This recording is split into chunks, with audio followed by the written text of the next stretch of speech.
Hilal İsrafiloğlu təqdim edir. Xalisa, faktlar, sənədlər, şəkillər. 1-ci cild. Danışan kitab. Önce onu bildirim ki, bu kitap Süleyman Məmmədovun O yerlərdə izim qaldı və Sərtib İslamoğlu'nun Xalisa, Kəndimiz, Dərdimiz kitablarından sonra Xalisa kəndi haqqında yazılan sayca 3-cü kitab. Eyni zamanda mənim tərəfimdən tərtib edilən 3 cildliyin 1-ci cildidir. Kitab 3 bölmədən ibarətdir. Kitabın əvvəlində İrəvanda və Vedbasarda mətbuatın tarixi ilə əlaqədar ümumi məlumat verilmişdir.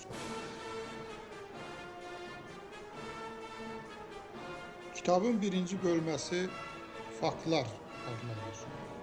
Bu bölmədə Xalisə kəndinə aid 1929-cu ildən ta 1988-ci ilədək 60 il ərzində Qərbi Azərbaycanda, İrəvanda, Vedbasarda, dövrü mətbuatda nəşr olunan bütün materiallar yer almışdır.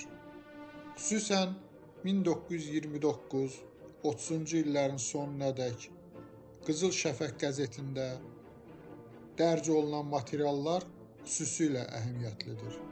Həmçinin Vedbasar rayon Mərkəzi İcraya Komitəsinin orqanı olan Bolşevik Sürəti qəzeti daha maraqlıdır. 30-cu illərədək materialların içərisində kəndimizin tarixi ilə kolxoz quruculuğu, mədəni həyatı, kollektivləşmə ilə əlaqəli, həmçinin xüsusən də məktəb tariximizlə bağlı çox maraqlı və ilk dəfə araşdırmadan sonra dərc olunan materiallar öz əksini tapmışdır. 1930-cu illərdən sonra Qızıl Şəfəq qəzetindən sonra dərc olunan Sovet Ermənistanı qəzetində də kolxoz quruculuğu, onun zəhmətkeş insanları, məktəb tariximiz haqqında müxtəlif yazılar verilmişdir. Bu yazılar həm qəzetin kollektivi tərəfindən, həm də kəndimizin o dövrdə qəzetlə əlaqədar əməkdaşlıq edən əməkdaşları, Əli və Sultan qardaşları, Xudamədət və Əli Heydərov qardaşları, həmçinin sonraki dövrdə Hüseyn Kərimov, Musa Əliyev, Sabir Ələkbərov və kolxoz təsərrüfatında işləmiş, müxtəlif vəzifələrdə işləmiş Maksud Maksudov, Yaqub Qasımov, Şirəli Ağayev, Səfər Allahyarov, Əli Nəsirov, Nəbi Cəfərov və digər partiya fəalları tərəfindən məktəbimizdə çalışan Əziz Nəsrullayev, Abdullah Qasımov və digər fəal müəllimlər tərəfindən məqalələr daha maraqlı hazırlanmışdır.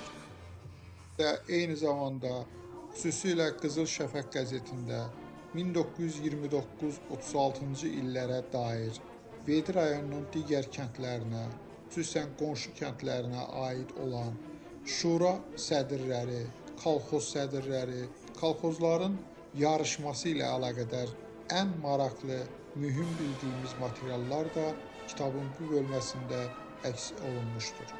Həmçinin kitabın bu bölməsində qəzetlərdə olan bəzi şəkillərin skan variantı əlavə olunmaqla qəzetin faktiki əhəmiyyətinin artırılmasında daha rolu olmuşdur. Bu bölmədəki materialların müəllifi kimi məktəbdə çalışan Əziz Nəsrullayev, Oruc Sadıqov, Qurban Hüseynov, Abdullah Qasımov, Nərman Məmmədov, Ema Məmmədova kimi müəllimlərin də rolu olmuşdur. Kitabın 2-ci bölməsi sənədlər adlanır. Bu bölmədə Xalisə kənd kolxozunun 1979-cu ildən 87-ci ilədək mövcud olan 7 illik ümumi hesabat yığıncaqlarının nəticələri olaraq 1 illik nəticələr tam olaraq verilmiş, həmçinin digər illərdən olan ən maraqlı məqamlar kitaba əlavə edilmişdir. Bu bölmədə həmçinin kolxoz idarə heyətinin cürbəcür sənədləri, protokolları, xəstəlik vərəqələrinin hesablanması, həmkarlar təşkilatının sənədlərinin hesablanması da dərc edilmişdir. Kitabı ən maraqlı edən isə mövcud olan 6 istehsalat briqadası üzrə kənd təsərrüfatı məhsullarının istehsalı planları, briqadalar üzrə onların məhsuldarlığı və digər cədvəllər, həmçinin kolxoz idarə heyətinin mövcud olan strukturu, həmin struktura uyğun olaraq vəzifəli şəxslərin adları və soyadları kitabı daha maraqlı şəklə salmışdır. Bu hissədə həmçinin 7 illik dövrdə kolxoz idarə heyətinin illik yığıncaqları əsasında zəhmətkeş insanlarımızın qabaqcıl kimi qeydiyyatı aparılmış və onların azalan sırayla, yəni 7 ildə 7 dəfə adı qabaqcıl olan işçilərdən 1-ə qədər azalmaqla 200-ə qədər qabaqcıl işçilərin tam siyahısı da verilmiş. Bu bölümdə həmçinin o dövrdə istifadə olunan müxtəlif sənədlərin partiya bileti, komsomol bileti, zəmanət məktubları, xasiyyətnamələr, qırmızı və bürünc medal alanların siyahısının şəkli verilmişdir. Kitabın 3-cü bölməsi şəkillər, xatirələr adlanır. Bu bölümdə 1930-cu illərdən 88-ci ilədək kolxoz idarə heyətində sədrdən kiçik vəzifələrədək, həmçinin mədəniyyət evində, klubda işləyən işçilərin adları və soyadları şəkilləri ilə verilmiş, kəndin dərzilik məktəbində tikiş kurslarında iştirak edən qadınlarımızın vinitkaları tam şəkildə verilmiş, kolxoz idarə heyətinin siyahısı üzrə şəkilləri, həmçinin kolxoza aid bütün qabaqcıl işçilərin çəkilmiş, həmin dövrdə çəkilmiş maraqlı şəkilləri, kolxoz iqtisadiyyatında rolu olan işçilərin alt yazıları ilə birlikdə verilmişdir. Bu sənədlərin içərisində həm kollektiv şəkillər, həm də tək-tək kolxoz sahələrində zəhmət çəkən insanlarımızın, həmçinin yaylaqda bəzi istirahət edərkən, zəhmətkeşlərin istirahətini təşkil etmək üçün müxtəlif sanatoriyalara və gəzintilərə gedərkən şəkilləri bu kitabın bölümünü daha maraqlı etmişdir.